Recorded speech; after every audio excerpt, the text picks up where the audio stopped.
Welcome friends, आप सभी का स्वागत है 17 नवंबर की द हिंदू वोकैबुलरी की क्लास में। आज दोस्तों हम यहाँ पर डिस्कशन करेंगे द हिंदू न्यूज़पेपर में जो 17 नंबर को वोकैब आई हुई है उसके बारे में डिस्कशन करेंगे। दोस्तों डेली क्लास होती है बैंकिंग लर्नर्स यूट्यूब चैनल पर। अगर दोस्तों आप सभी ने अभी तक इसको सब्सक्राइब नहीं किया हुआ है तो प्लीज़ सब्सक्राइब कर लीजिए एंड बेल वाले आइकन को प्रेस कर लीजिए। जैसे ही क्लास अपलोड होती है आपको नोटिफिकेशन मिल जाया करेगा।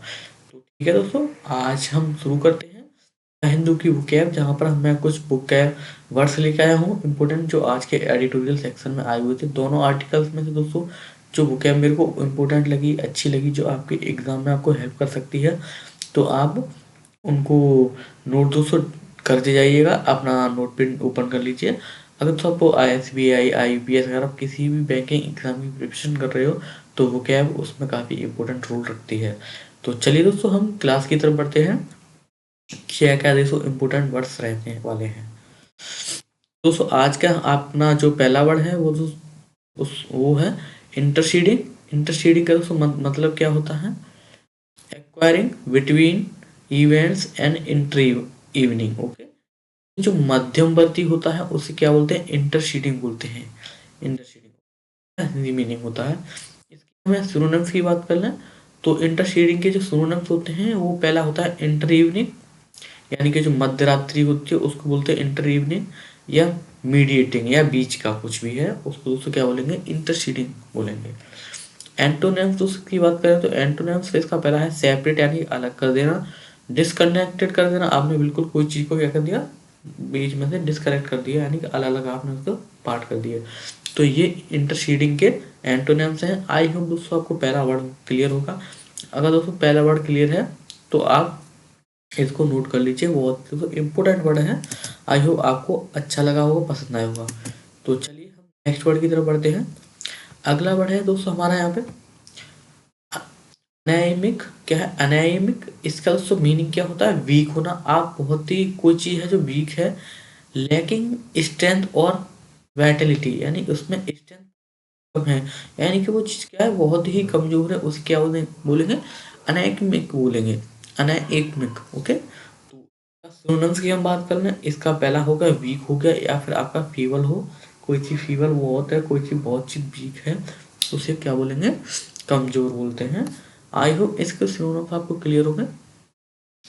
अगर हम यहाँ पर इसके एंटोनिम्स की बात करें तो पहला है आपका स्ट्रॉन्ग होना, और थोड़ा सेकंड है आपका विगोरियस होना। तो नेक्स्ट से मैं कोशिश करूँगा कि इसको एंटोनिम सिनोनिम थोड़े से ज़्यादा लेके आऊँ, 4 to 5, जिसमें आपको काफ़ी वर्ड्स ग्रेप आपको मिले हैं आपके एग्ज़ाम के लिए। तो ये दोस्तों आपका सेकंड वर्ड है, तो प्लीज़ आप इसको भी नोट कर लीजिए। काफ़ी इंपॉर्टेंट वर्ड है दोस्तों, ये वर्ड ना एग्ज़ाम में काफ़ी बार पूछा गया है। अगला है दोस्तों आपका ग्लेयरिंग। आज के फर्स्ट आर्टिकल में आया था ग्लेयरिंग। इसका मीनिंग होता है वेरी ऑब्वियस या कंस्पिशियस होना। ओके, यानी कोई चीज़ स्पष्ट है आपकी, बहुत ध्यान देने योग्य है। आप कोई चीज़ देख रहे हो, कोई आप इतने ध्यान से देख रहे हो तो आप उसे क्या बोलेंगे? आपकी नज़र से हट नहीं रही है बिल्कुल भी, तो आप उसे ग्लेयरिंग बोलेंगे। ठीक है ना? जैसे गेज होता है घूरना किसी चीज़ को, वो तो नेगेटिव वर्ड होता है, बट ये पॉजिटिव वर्ड है ग्लेयरिंग।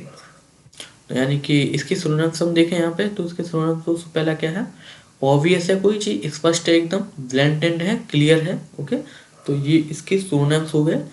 एंटोनिम्स की अगर हमें बात करें, एंटोनिम्स से आपका पहला सबटल होना, या फिर कोई चीज़ हिडन होना, कोई चीज़ छुपी हुई है, दबी हुई है, तो उसे क्या बोलेंगे हम? Antonyms of glaring. ओके, यानी कि छुपा होना या फिर दबा होना, सबटल या हिडन होना। ओके, आई होप आपको ये वर्ड्स क्लियर हैं। नेक्स्ट वर्ड की दोस्तों तरफ बढ़ते हैं, काफ़ी इंपॉर्टेंट वर्ड है, देख लेते हैं। पहला है आपका एक्विवोकेशंस। एक्विवोकेशन दोस्तों क्या होता है? एक्विवोकेशंस होता है use of ambitious language to hide truth, यानी आपने किसी ट्रुथ को, सच्चाई को दबाने के लिए क्या किया?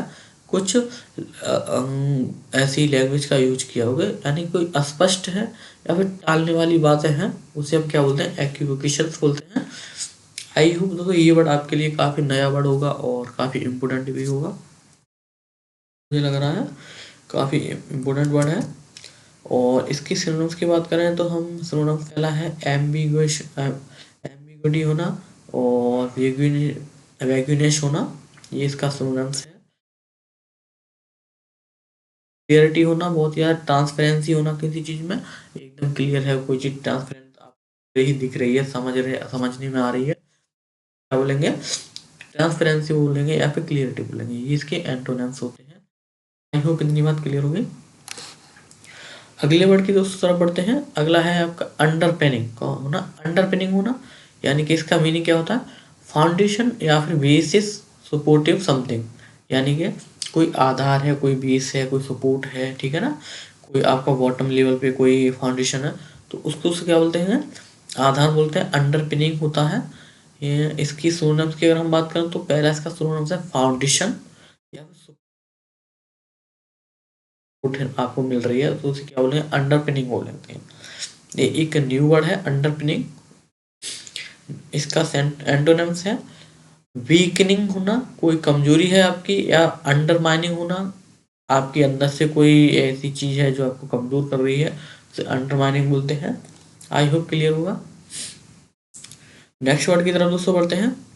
अगला वर्ड है आपका प्रिविलेंस। प्रिविलेंस उससे क्या, इसका मतलब होता है वाइड वाइड स्प्रेड एक्यूरेंसी, यानी कि आपने प्रसार या फिर आपकी व्यापकता हो रखी है। प्रसार यानी कि आप चारों तरफ कोई बात चीज फैली हुई है तो उसे क्या बोलेंगे, वाइड स्प्रेड बोलते हैं। प्रिविलेंस बोलते हैं किसी चीज का फैलना या फिर बढ़ना, प्रिविलेंस प्रिविलेंस होता है। इसकी सिनोनिम्स क्या होता है, फ्रीक्वेंसी है, फ्रीक्वेंसी होना या फिर परवेविनेंस होना, ओके। और एंटोनिम्स क्या होते हैं, रैरिटी है कोई चीज या फिर इनफ्रीक्वेंसी में है तो इसे क्या बोलेंगे, इसे एंटोनिम्स बोलेंगे। और प्रिविजिलेंस का आई होप क्लियर होगा। नेक्स्ट वर्ड है दोस्तों यहाँ पर आपका चैलेंजिंग होना, कोई चीज बहुत ज़्यादा चैलेंजिंग, काफी कॉमन वर्ड है वैसे तो सबको पता होगा, but we can discuss. Difficult है कोई चीज, डिमांडिंग है या फिर एफर्ट्स है, डिमांडिंग एफर्ट्स है, ओके, यानी कोई चीज चुनौतीपूर्ण है तो इसे क्या बोलेंगे, काफी चैलेंजिंग बोलते हैं कुछ चुनौतीपूर्ण होना। डिफिकल्ट होना, डिमांडिंग होना, it's synonyms end of this word.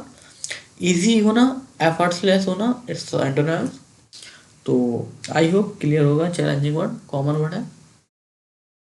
Next word है आपका इंक्रीमेंटल, यानी कि दोस्तों वर्ड से ही क्लियर हो रहा है, इंक्री एक आपका प्रीफिक्स है, एंड मेंटल यानी कि इंक्री कोई चीज में तो बढ़ोतरी की बात हो रही है, यानी कि इंक्रीजिंग ग्रेजुअली, यानी कि एक एक स्टेप बाय स्टेप जैसे कोई चीज बढ़ती है ना वन बाय वन करके, तो ये दोस्तों इंक्रीज हो रही है ग्रेजुअली, यानी क्रमिक है।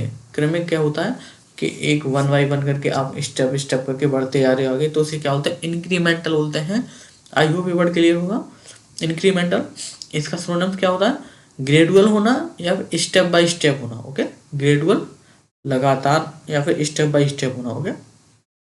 एंटोनिम्स क्या होता है, सडनली, अचानक से एकदम से कुछ भी हो गया, ओके, तो ये सडनली होता है, या फिर अब्रप्ट होता है, अचानक से कुछ हो जाना, बिगड़ जाना कोई चीज का, तो उसे नेगेटिव वर्ड होता है एब्रप्ट, मैं आपको पहले ही बता दूं, अब्रप्ट है सडनली, ओके। तो ये इसके एंटोनिम्स वर्ड, और ये आपका ग्रेजुअली और स्टेप बाय स्टेप, ये अभी पॉजिटिव वर्ड है। इंक्रीमेंटल एक पॉजिटिव वर्ड होता है, तो आई होप आप इसको नोट कर लीजिएगा, काफी इंपॉर्टेंट वर्ड है ये वाला भी। अगला वर्ड है दोस्तों आपका ससेप्टेबल, ओके। ससेप्टेबल दोस्तों काफी कॉमन वर्ड है, इजीली अफेक्टेड होना, हो जाना, कोई चीज है जो इजीली अफेक्टेड हो रही है किसी चीज से तो उसे क्या बोलेंगे, काफी ससेप्टेबल वर्ड है, कई ससेप्टेबल चीज है, ओके, यानी कि संवेदनशील है कोई चीज। वल्नरेबल है, आसानी से टूट सकती है, प्रोन है, ओके, काफी कमजोर है चीज, तो उसे क्या बोलेंगे, ससेप्टेबल बोलेंगे। एंटोनिम्स है इसके रेजिस्टेंट होना या फिर इम्यून होना, इसके एंटोनिम्स होते हैं। इम्यून दोस्तों, इम्यून आपने आप रिलेट कर सकते हो इम्यून को, आपका इम्यून सिस्टम कैसा है, जो भी हाल में काफ़ी आप काफ़ी बढ़ रहा था कॉमन, तो इम्यून सिस्टम से ही इम्यून बना हुआ है। तो आई होप क्लियर होगा ये वर्ड। अगला वर्ड है आपका वेगर। वेगर दोस्तों काफ़ी कॉमन वर्ड है, आई होप सब जानते भी हो, बट आप नोट कर लीजिए आपकी रिवीजन के लिए। वेगर स्ट्रॉन्ग एफर्ट, आपने कोई स्ट्रॉन्ग एफर्ट मारा या फिर एनर्जी, यानी कि जोश या फिर ऊर्जा को क्या बोलते हैं, वेगर बोलते हैं। विगर काफी अच्छा वर्ड है विगर। एनर्जी होना, एंथुजियाज्म होना, ये आपके इसके सिनोनिम्स हैं। एंटोनिम्स है वीकनेस है, कमजोरी है, आप लेजी लेजी हो रखे हो, बिल्कुल भी उठने का मन नहीं कर रहा, पड़े हुए हो, जैसे अभी ठंडी का मौसम हो रखा है, आप कम्बल में पड़े रहते तो वीकनेस हो गया, लेजीनेस। लिथार्जी हो गए, ना तंडोले ना मंडोले, बिल्कुल पड़े हुए हो। ओके, तो ये वर्ड है लेथार्जी। आई होप क्लियर होगा। वैगर वर्ड दोस्तों काफ़ी कॉमन वर्ड है। बाकी एंड अप काफ़ी अच्छा वर्ड है, ये ज़्यादातर एग्जाम में देखा गया है, आपके फ्लो टेस्ट में आता है, आपके आरसीस में देखने को मिलता है, तो आप इसे नोट कर सकते हो। तो दोस्तों आज की क्लास में दोस्तों ये आपके इम्पोर्टेंट वर्ड थे, आई होप आपको क्लियर होंगे। बाकी दोस्तों डेली क्लास में आपको ये वर्ड्स मिलेंगे द हिंदू वोकैबुलरी। दोस्तों डेली एडिटोरियल आता है, दोनों आर्टिकल्स में से दोस्तों मैं कुछ इंपॉर्टेंट वर्ड निकाल के लाता हूँ जो आपके एग्जाम में आपको हेल्प करेंगे काफ़ी। आप डेली क्लास में आइए, ओनली मुझे थोड़ा सा टाइम दीजिए, आप 10 to 15 मिनट में ही आप अपने वर्ड्स क्लियर कर लोगे, और आप डे बाई डे इसे नोट करते जाइए, आपकी वोकैबुलरी दोस्तों बहुत स्ट्रांग हो जाएगी। एक टाइम ऐसा होगा कि आप आरसीएस क्लोज टेस्ट हो गया, जो भी दोस्तों आते हैं सेक्शन, आप बैंकिंग एग्जाम में दोस्तों आप उसे क्लियर कर सकते हो।